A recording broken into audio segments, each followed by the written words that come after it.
అందరికీ నమస్తే అండి. జగన్మోహన్ రెడ్డి దగ్గర ఉన్న జబ్బు ఏంటంటే వాళ్ళ పార్టీలో ఏ నాయకుడు బూతులు మాట్లాడినా సరే నిస్సిగ్గుగా సమర్థిస్తాడండి. సిగ్గు వదిలేస్తాడు. అంబటి రాంబాబు నేను అన్ని పచ్చి బూతులు మాట్లాడాడు కదా, లకారాలతో సంబోధించి విమర్శించాడు కదా, కనీసం ఒక్క వైసీపీ నాయకుడు కూడా అంబటి రాంబాబు మాట్లాడింది తప్పు అని చెప్పి ఖండించకపోగా అంబటి రాంబాబు అట్ట ప్రశ్నించాడంట. ఏమని? లకారాలతో బూతులు తిట్టి ప్రశ్నించాడా?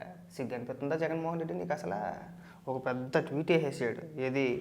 జగన్మోహన్ రెడ్డి అంబటి రాంబాబుని అన్యాయంగా అరెస్ట్ చేస్తారా, ఇంటిపైన దాడి చేస్తారా?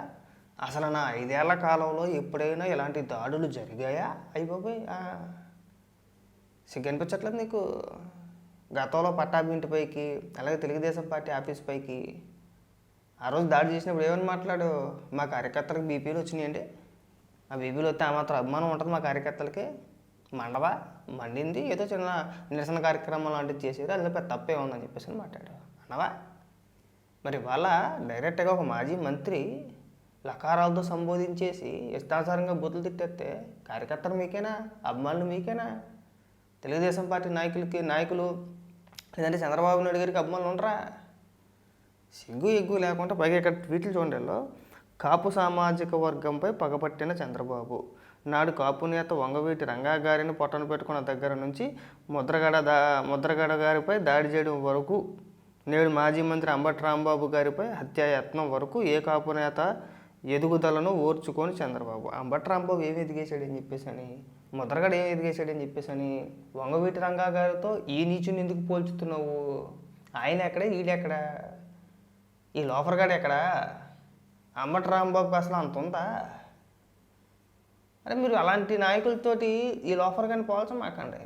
సిగ్గు కూడా ఎవడు ఒప్పుకోడు.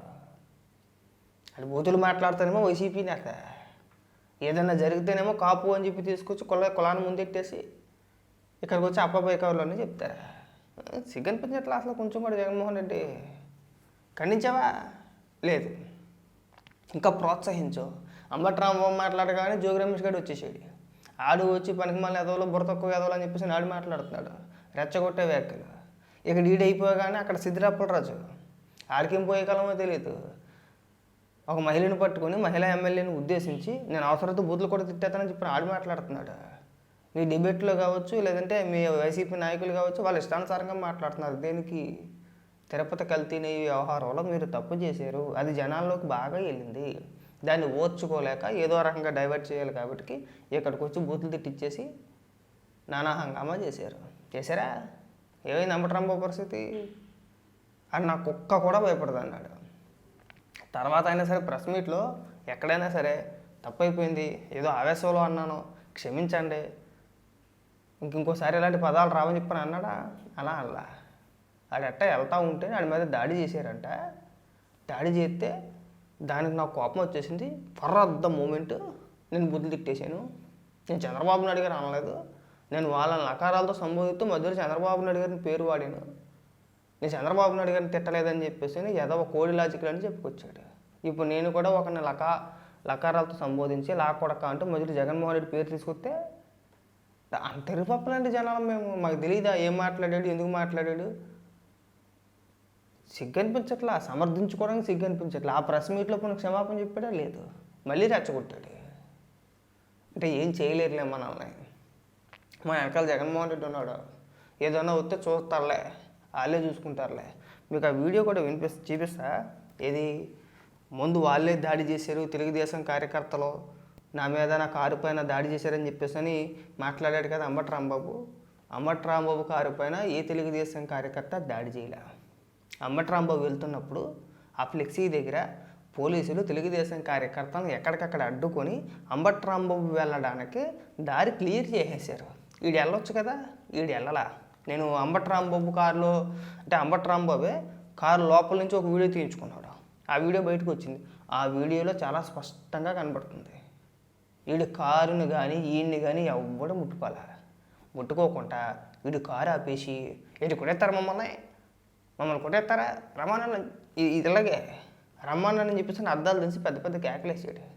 ఆఖరికి అక్కడ పోలీసులు అధికారులు బాబు వెళ్ళిపోండి బాబు, దారి ఇచ్చాం కదా, క్లియర్ చేసాం కదా, ఎవరు మీ మీదకి రాలేదు కదా అని చెప్పేసి అన్నా సరే ఈడు అక్కడ కావాలని చెప్పేసి అని ఉద్దేశపూర్వకంగా ఈడు కారు ఆపి వాళ్ళని రెచ్చగొట్టి పైగా ఏమని మాట్లాడతాడు ప్రెస్ మీట్లో, నిన్ను లకారాలతో నిన్ను తిట్టారా, నువ్వు కారు ఆపి తిట్టిన తర్వాత, నువ్వు చంద్రబాబు నాయుడు గారిని విమర్శించిన తర్వాత అప్పుడు వచ్చి నువ్వు వెళ్ళిపోతుంటే బూతులు తిట్టేసి వెళ్ళిపోతావేంటారా ఎదవా ఆగు అని చెప్పేసి అప్పుడు మాట్లాడారు. ముందు మాట్లాడాలా. ఆ వీడియో కూడా చూపిస్తా సపరేట్గా, దాని గురించి ఒక వీడియో చేస్తా. అంటే తమరు ఎదవ భోగవతాలని చూపించారు కదా జనానికి. అలాగే ఇక్కడికి వచ్చి ఏమీ తెలియని అమాయకుల్లాగా అరెస్ట్ చేస్తే తప్పట్టు ఏకంగా సుచరిత గారు అయితే ఏకంగా ఎస్పీ గారి ఇంటికి వెళ్ళిపోయింది. మమ్మల్ని లోపల రానవరా ఎలా రానిస్తారండి, అపాయింట్మెంట్ లేకుండా రానిస్తారా? చాలా ట్వీట్లు వేసుకొచ్చారు ఏకంగా. ఇక్కడ గుంటూరు మళ్ళీ అంబటి రాంబాబు గారి ఇల్లు కార్యాలయంపై దాడి, మరోసారి విధ్వంసం సృష్టిస్తున్న టీడీపీ కొండాలంట. పోలీసులు మీడియాపై కూడా దాడులు. ఇక్కడ కూడా మళ్ళీ సేమ్ అంతే. మాజీ మంత్రి కాపునేత అంబటి రాంబాబు గారి ఇంటికి నిప్పెట్టేశారట. అంబటి రాంబాబు కారుని తగలబెట్టేశారంట. అసలు ఏమాత్రం సిగ్గు ఎగ్గు ఏమీ లేదు. ఇక పైగా ఇక్కడ ఒక ట్వీట్, మాజీ మంత్రి కాపునేత అంబటి రాంబాబు గారిని అక్రమ అరెస్ట్ అట్ట. రెడ్ బుక్ రాజ్యాంగం అది ఎప్పుడు మాట అన్నా రెడ్ బుక్కి నా కుక్క భయపడదు, నేను భయపడను, ఏం చేసుకుంటారో చేసుకోండి, అసలు రెడ్ బుక్ అనే ప్రస్తావన నా దగ్గర తీసుకురావద్దని చెప్పి నా అడిగిస్తూ ఉంటే మళ్ళీ ఇక్కడ తీసుకొచ్చి రెడ్ బుక్ అంటారేంటండి? రెచ్చగొట్టింది వాడు, దాడి చేయాలని చెప్పేసి ప్రయత్నం చేసింది వాడు. మొన్న వెళ్ళాడు పెద్ద పోటుగాళ్ళగా ఫ్లెక్సీ దగ్గరికి. ఒకవేళ చించేసి ఉద్దేశం ఉంటే ఆ రోజు చించేయచ్చుగా, చించలా. 24 గంటల టైం ఇస్తున్నాను అన్నాడు. సరే మీరు చించేస్తే ఊరుకోరుగా. అక్కడ తెలుగుదేశం పార్టీ కార్యకర్తలు కూడా వచ్చారు. సరే ఎలక్షన్తో చూద్దారమ్మని చెప్పేసి అని వచ్చినప్పుడు మనోడు కూడా 100 మంది సైన్యం చేసుకుని వెళ్ళాడు. ఖచ్చితంగా పోలీసు వారు ఆపటానికే ప్రయత్నిస్తారు కానీ ఎవరిని వదిలేరు. ఆ సందర్భంలో తెలుగుదేశం కార్యకర్తలను కట్టడి చేసి దాడి చేయలే. అంబటి రాంబాబు అటువైపుగా వెళ్తుంటే దారి క్లియర్గా ఉంది. అటుపక్క ఇటుపక్క పోలీసులు ఉన్నారు, పోలీసులు వెనకాతల తెలుగుదేశం కార్యకర్తలు ఉన్నారు. ఈడు మధ్యలో కారు ఆపి బూతులు తిట్టి తన్నులుతున్నాడు అంతే. లకారాలతో సంబోధించితే మనల్ని ఏం చేయలేలే. నువ్వు పరార్థ మూమెంట్ అంటే బోకేదోకే. నేను ఎవడైనా అడ్డుకున్నాడా నీ కారు ముందుకు వచ్చి? నీ కారు మీద దాడి చేసాడా? అంటే నీ కారు లోపల ఉండి వీడియోనే కదా చూసింది, బయటకు వచ్చింది.